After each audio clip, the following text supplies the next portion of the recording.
Ecuador's presidential debate took place last weekend in the city of Guayaquil.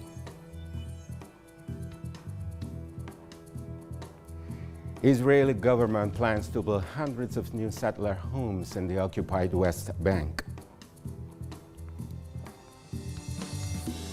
Due to COVID, a record-breaking 246,880 voters have cast early ballots on Sunday, a week before the presidential elections in Portugal.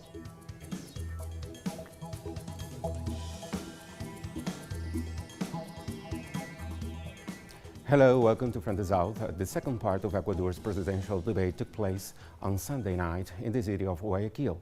16 presidential candidates attended the mandatory debate organized by the National Electoral Council. Sunday's debate focused on various topics such as economy, employment, corruption, international relations, and human rights. Regarding corruption, Union for Hope, UNES candidate Andres Arauz condemned the current government's mishandling of funds during the COVID-19 pandemic and the advance payment for foreign debt service and over basic care for Ecuadorians.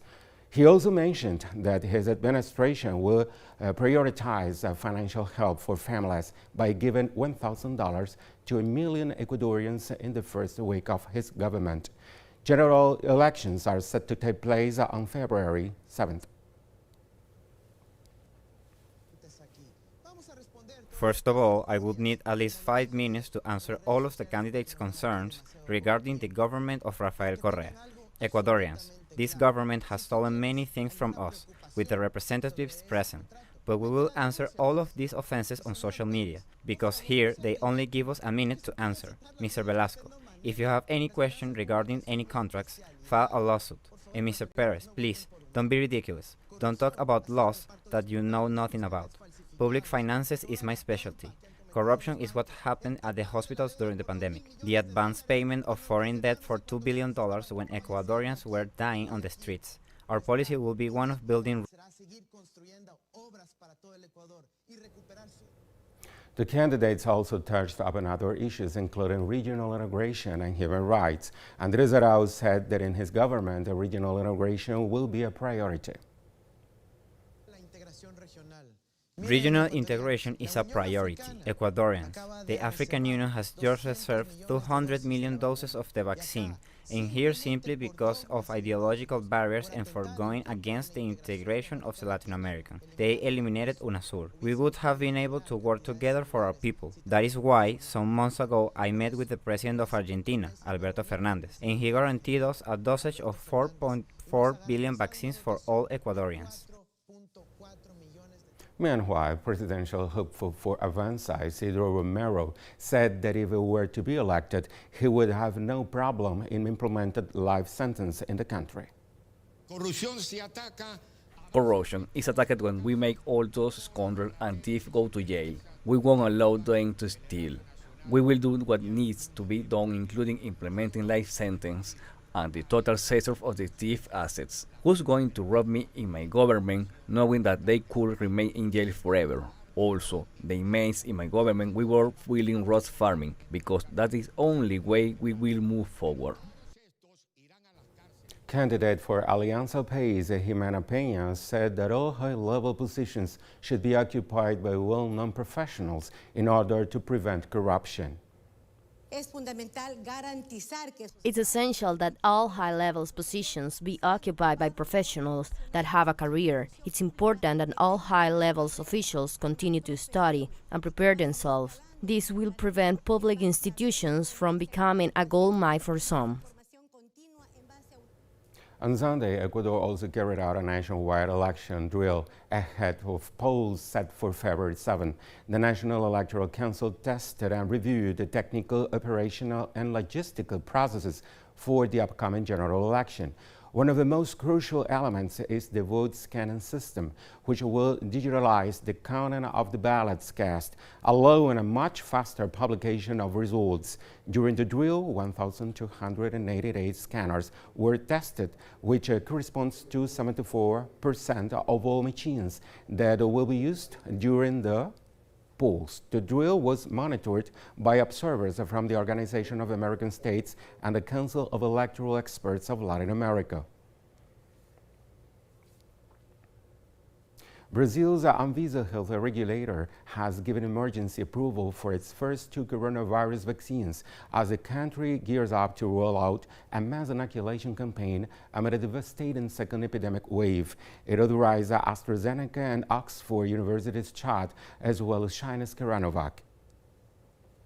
Considering the relevant public interest involved and that the risk-benefit profile justifies, as it has been explored here, justifies its use at this moment. I vote for the authorization of an emergency and exceptional temporary use of the vaccines AstraZeneca, Oxford, and Coronavac aimed at combating the coronavirus pandemic, following the vote of the eminent rapporteur. So we planned for Wednesday at 10 a.m., as we had already foreseen since last week, to start the national immunization plan at the same time in all states. Today, Brazil is going through a moment of great advance, hope and comfort to the Brazilians who were waiting for this news. We are taking the first step in the beginning of the largest vaccination campaign in the world against coronavirus. Honduran migrants have clashed with the Guatemalan police and military personnel while attempting to bypass a blockade on the caravan's journey toward the United States. Authorities tried to stop the migrants in the town of Vadahondo in the department of Chiquimula to request proof of coronavirus screening as decreed by the president last week. However, the group attempted to break the blockade and many escaped. Authorities have estimated that as many as 9,000 people have crossed into the country since Friday. Meanwhile, the Mexican National Guard and members of the National Migration Institute have been deployed to block the Suchiate River that separates Guatemala from Mexico. The authorities are waiting the arrival of the Honduran caravan headed to the United States, which is currently attempting to make its way through Guatemala, but has been met with tear gas by police. This Sunday, the president of Venezuela, Nicolás Maduro, announced the inauguration of the headquarters of the Ozone Scientific Center, which joins the fight against COVID-19 in the country. The president said that the signing of the decree for the creation of the National Scientific Center was carried out last September after conducting research with the Ministry of Science on the benefits that ozone can provide as a complementary therapy to treat patients with COVID-19. President Maduro said that the ozone therapies will gradually be applied in all health centers in the country. We are making an Alba TCP vaccine bank, reported the Vice Executive President, who was in Cuba on an official visit, received by President Díaz-Canel, by the Prime Minister, by the Cuban-Venezuela Cooperation Commission. We are proposing to create a vaccine bank of the Bolivarian Alliance for the Latin American countries to meet the vaccine needs of all Alba TCP countries, beyond all the countries of Latin America and the Caribbean that we can help with the vaccine bank. We are going to the Alba TCP vaccine bank. We'll go now to a short break. Follow us on Twitter at teleSUR English and Ray Gomez teleSUR. We'll be back.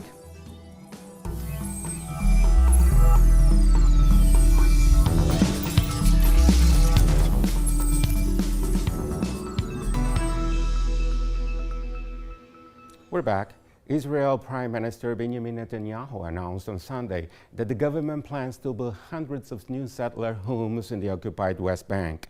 Netanyahu ordered the plans advanced, and a government committee gave final ratification for 365 homes and preliminary approval for another 415. The European Union said Israel's latest decision to advance the plan is contrary to international law and further undermines the prospects of a viable two-state solution. President Donald Trump has effectively backed Israel's right to build West Bank settlements by abandoning a long-held U.S. position that they break international law. Uganda's main opposition National Unity Platform has rejected the recent election results, which saw President Yoweri Museveni declared the winner. claiming the polls were rigged. Citizens voted in the nationwide ballot on Sunday. We are here to inform the country that NUP rejects the announced results of the presidential elections. The results announced yesterday by the EC do not in any way relate to the presidential elections in which you participated as a party. We therefore reject them and ask NUP members and all Ugandans to reject them. Meanwhile, opposition leader Bobby Wine has called on his supporters to reclaim or remain calm as they vote to challenge the election results. Wine has been placed under house arrest after claiming to have won the polls. Security forces say they are averting possible violence from the opposition. Egypt on Sunday unveiled the ancient treasures found at the Saqqara archaeological site near Cairo, including sarcophagi over 3,000 years old, a discovery that rewrites history according to famed Egyptologist Sahi Huas. Saqqara is a vast necropolis of the ancient Egyptian capital of Memphis, UNESCO World Heritage Site, home to more than a dozen pyramids, ancient monasteries, and animal burial sites.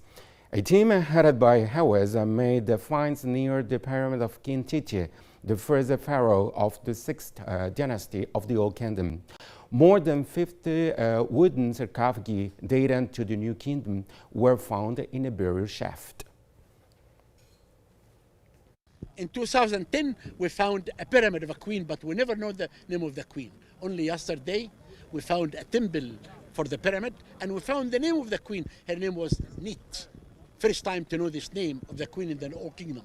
In the New Kingdom, at least 48 people have died after tribal clashes escalated in Sudan's Darfur region. The attacks, which increased on Saturday, are reportedly ongoing. So far, almost 100 people have been left wounded. The fighting between the Masalli tribe and the Arab nomads in Al Guinea reached the boiling point 2 weeks after the United Nations and African Union ended a 13-year peacekeeping mission in Darfur. Coronavirus has been found on ice cream produced in eastern China, prompting a recall of cartons from the same batch. The Daqiao Food Company near Beijing was sealed and its employees were being tested for virus. Most of the 29,000 cartons in the batch had yet to be sold, and there was no indication anyone had contracted the virus from the ice cream. It said that 390 sold in a nearby city were being tacked down, and authorities elsewhere were notified of sales to their areas. The death toll from a powerful earthquake that hit Indonesia's Sulawesi island has jumped to 78. More heavy equipment reached the heartless hit city of Mamuju and the neighboring district of Majina, where the 6.2 magnitude quake hit Friday night. Military engineers have managed to reopen ruptured roads to clear access for relief goods. Power supply and phone communications also began to improve, but monsoon rains were challenging search efforts as hundreds of injured overwhelmed the only local hospital still operating in the aftermath of the quake. Meanwhile, Mount Semereco on Java Island spewed hot ash of 4.5 kilometers into the air as it erupted late Saturday. People in nearby villages cleaned their homes, lawns, and crops, which were covered by ash on Sunday morning.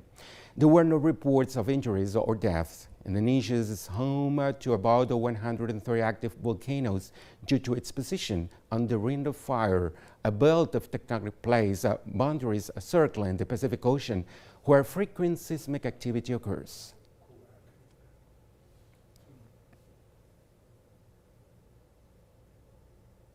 Due to COVID, the record-breaking 243,800 voters have cast early ballots on Sunday, a week before the presidential elections on January 24th. The presidential elections taking place without delay despite a national lockdown, and national travel restrictions are being lifted on both voting day and early voting day. Voting polls this year have been extended to avoid large concentrations of people with spiraling COVID-19 infections following the Christmas holidays. This vote is primarily a matter of logistics in order to avoid large crowds on election day, and it was important to have the guarantee that we could vote this time. I thought there will be fewer people today than next Sunday, but in the end I have the impression that it's the opposite. There is a good turnout, and I think that for many it is important that the country has a good president. We've come to the end of this news brief. You can find these and many other stories on our website at telesurenglish.net. And join us on social media, Facebook, Twitter, and Instagram. For Telesur English, Ray Gomez, thank you very much for watching.